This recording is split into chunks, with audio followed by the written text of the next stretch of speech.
नमस्कार दोस्तों, आप देख रहे हैं सर्वोत्तम डिफेंस एकेडमी यूट्यूब चैनल और मैं अरविंद भास्कर सर्वोत्तम डिफेंस एकेडमी सीकर के यूट्यूब चैनल पर आपका बहुत बहुत स्वागत करता हूं। आज हम बात करते हैं पहले टॉपिक के बारे में। टॉपिक का नाम है भारत के प्रतीक चिन्ह। भारत के प्रतीक चिन्हों में बात करें तो सबसे पहले हम बात करते हैं तिरंगे झंडे के बारे में। तिरंगे झंडे के बारे में हम बात करें तो इसमें 3 रंग है। सबसे ऊपरी रंग है केसरिया। केसरिया रंग के बारे में हम बात करें तो यह शौर्य और बलिदान का प्रतीक है। दूसरा रंग होता है सफ़ेद। सफ़ेद रंग के बारे में हम बात करें तो यह शांति और सद्भावना के प्रतीक के रूप में जाना जाता है। तीसरा और सबसे नीचे का जो रंग होता है वो होता है हरा रंग। हरा रंग है वो हरियाली और खुशहाली का प्रतीक माना जाता है। दोस्तों हम बात करें तो सफ़ेद रंग के बीच में एक अशोक चक्र है जिसमें 24 तीलियाँ होती हैं। अशोक चक्र ये नीले रंग का है। इस चक्र के बारे में हम बात करें तो यह अशोक के सारनाथ स्तंभ से लिया गया है। इसमें जो 24 तीलियाँ हैं वो एक मानव के जीवन चक्र के रूप में दर्शाई गई हैं। तिरंगे झंडे के बारे में हम बात करें तो तिरंगे झंडे का प्रारूप तमिलनाडु के किसान पिंगली वेंकैया ने तैयार किया था। तिरंगे झंडे में लंबाई और चौड़ाई का अनुपात 3:2 है और भारतीय संविधान सभा द्वारा 22 जुलाई 1947 को तिरंगे झंडे को राष्ट्रीय ध्वज के रूप में स्वीकार किया गया था। इसके बाद में हम बात करते हैं राष्ट्रगीत के बारे में। तो भारत का राष्ट्रगीत है वंदे मातरम। वंदे मातरम के बारे में हम बात करें तो इसके रचयिता हैं बंकिम चंद्र चटर्जी। इसको गाने में टोटल 65 सेकंड या 1 मिनट 5 सेकंड का समय लगता है। इसके बारे में हम बात करें तो यह बांग्ला भाषा में गाया गया है। सबसे पहले 1896 में कांग्रेस के कलकत्ता अधिवेशन में गाया गया था और 24 जनवरी 1950 को संविधान सभा द्वारा इसे स्वीकार किया गया था। इसके बाद में हम बात करते हैं राष्ट्रगान के बारे में। जैसा कि आपको पता है जन गण मन भारत का राष्ट्रीय गान है जिसके रचयिता है रविंद्रनाथ टैगोर। जन गण मन को गाने में 52 सेकंड का समय लगता है।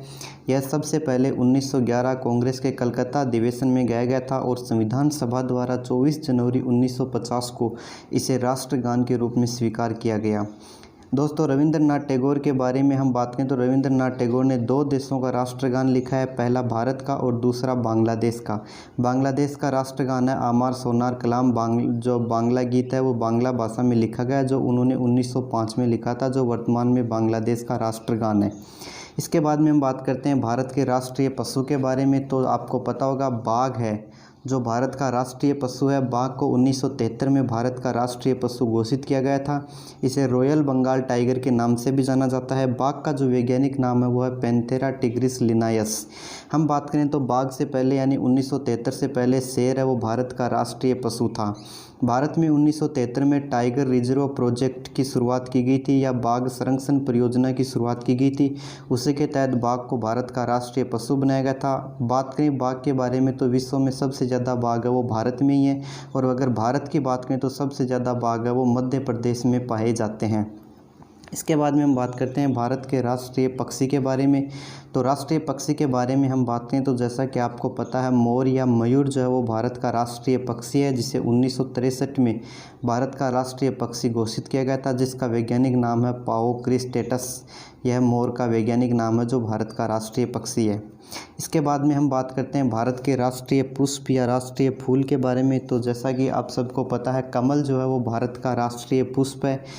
इसके बाद में हम बात करते हैं राष्ट्रीय वृक्ष के बारे में या राष्ट्रीय वृक्ष है वो बरगद। बरगद आप बोल सकते हैं या वटवृक्ष भी बोल सकते हैं। बरगद या वटवृक्ष है वो वर्तमान में भारत का राष्ट्रीय वृक्ष या राष्ट्रीय पेड़ है।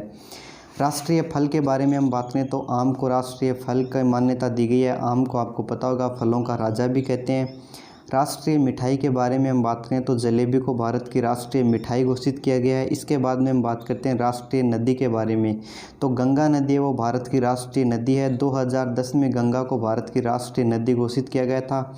इसके बाद में हम बात करते हैं राष्ट्रीय जलीय जीव। जैसा कि आपको पता है गंगाई डॉल्फिन है और इसे भी 2010 में भारत का जलीय राष्ट्रीय जीव घोषित किया गया था। भारत का राष्ट्रीय ध्येय वाक्य सत्यमेव जयते। सत्यमेव जयते का अर्थ होता है सत्य की हमेशा विजय होती है।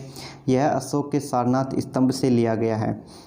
अशोक के सारनाथ स्तंभ के बारे में हम बात करें तो इसमें 4 सिंह की आकृति है जिनके नीचे है एक अशोक चक्र है नीले रंग का, जैसा कि अपने पढ़ा था राष्ट्रीय ध्वज में है। उसमें 24 तीलियाँ हैं जो 24 घंटे के जीवन चक्र को दर्शाती हैं।